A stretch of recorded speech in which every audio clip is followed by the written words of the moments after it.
Today we will study the next topic, that is redressal machinery for consumers. Consumer Protection Act has designed various redressal machineries for the consumers. Consumers जो इस position में नहीं होते कि वो regular courts में जाके case लड़ सकें, उनके लिए special consumer redressal machineries under the consumer protection act 1986 design की गई। वो क्यों नहीं जा सकते रेगुलर कोर्ट्स में? बिकॉज रेगुलर कोर्ट्स में केस लड़ने की जो कॉस्ट होती है, litigation cost, that is very high. Secondly, वहाँ पे जो है क्विकली डिसीजंस नहीं लेते। दैट्स वाई ये मशीनरीज डिज़ाइन की गई ताकि चीप कॉस्ट पे कंज्यूमर्स जो हैं केस फाइट कर सके, एंड सेकेंडली डिसीजन जो है वो क्विकली प्रोवाइड किया जाएगा अंडर दीज मशीनरीज। सो हमारे पास 3 रिड्रेसल मशीनरीज डिज़ाइन की गई हैं, that is district forum, state commission and national commission. Let us study all these threes one by one.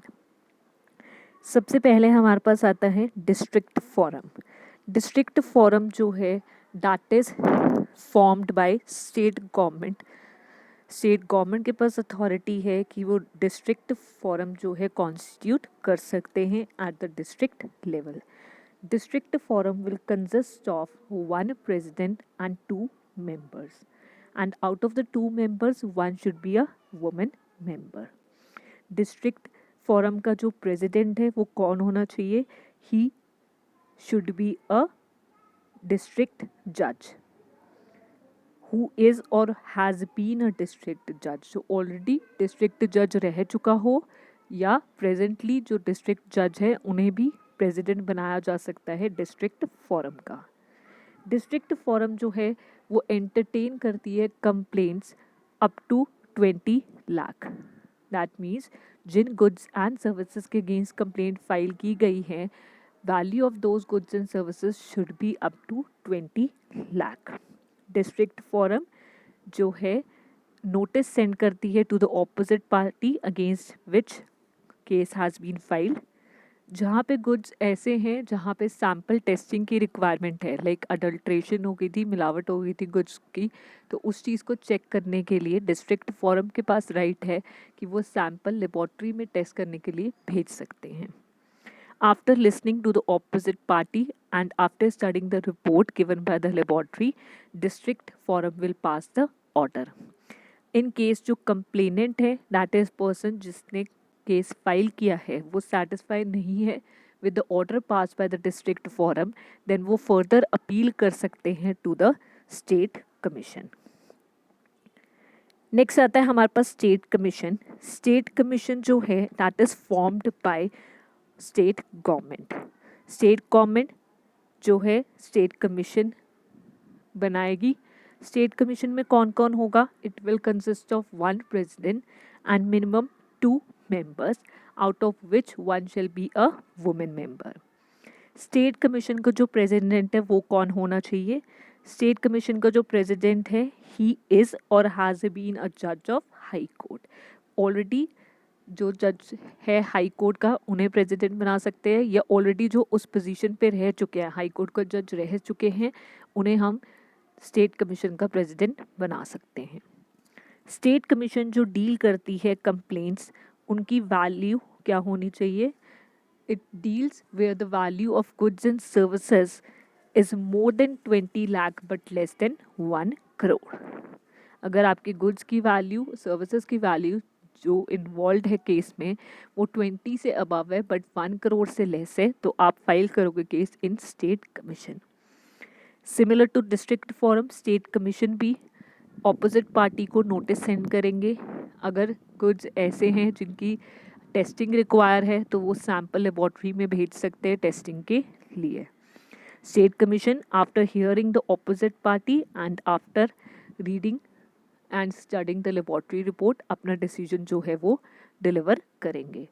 If the complainant, case file करने वाला, state commission के order से satisfied नहीं है, देन वो फर्दर अपील कर सकते हैं to national commission within a period of 30 days। Last आता है हमारे पास national commission.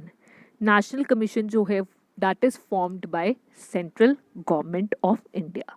National commission consist of one president and 4 members. यहाँ पे 4 मेंबर्स होते हैं, out of which one shall be a women member.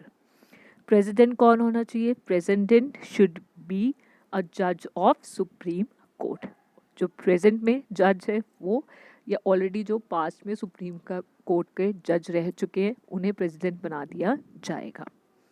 Additional point यहाँ पे आता है कि मेंबर्स के related, that is members shall hold office for a period of 5 years और up to age of 70 years whichever is less. Members जब join कर रहे हैं, ज्वाइनिंग डेट से 5 years की सर्विस देंगे, बट ड्यूरिंग दैट 5 years अगर उनकी टर्न जो है वो 70 years की हो जाती है, दैट मीन्स उनकी जो एज है वो टर्न हो जाती है to 70, then they will have to leave the office, चाहे उनके 5 years पूरे अभी ना भी हुए हों. That is why it is considered as term of 5 years और as of 70, whichever is less. National commission जो है वो डील करता है complaints where the value of goods और services involved is more than 1 crore. Commission यहाँ पे जो है वो अगेन लेबॉर्ट्री में टेस्टिंग के लिए सैंपल भेज सकता है. ऑपोजिट पार्टी के व्यूज़ सुनने के बाद, टेस्ट रिपोर्ट स्टडी करने के बाद नेशनल कमीशन जो है अपना ऑर्डर पास करता है. If the complainant is not satisfied with the order pass by the national commission, then वो फर्दर अपील कर सकते हैं in the supreme court. So अगर हम कंक्लूजन निकालें तो हमने देखा कि 3 टाइप की कमीशन थी: district forum, state commission and national commission. सबसे पहला पॉइंट हमने स्टडी किया मेंबर्स के रिलेटेड कि वहाँ थे हमारे पास 2 members and 1 president. State commission minimum 2 members and 1 president, and national commission 1 president and 4 members. Then main point आता है value of goods and services involve. अगर 20 लाख तक है तो केस जाएगा डिस्ट्रिक्ट फोरम में, more than 20 lakh up to 1 crore case जाएगा state commission में, and if the value involve is more than 1 crore then हमारा केस जाएगा नेशनल कमीशन में. That's the end of the topic. If you like the video, please hit the like button and also subscribe to my channel. Thank you so much.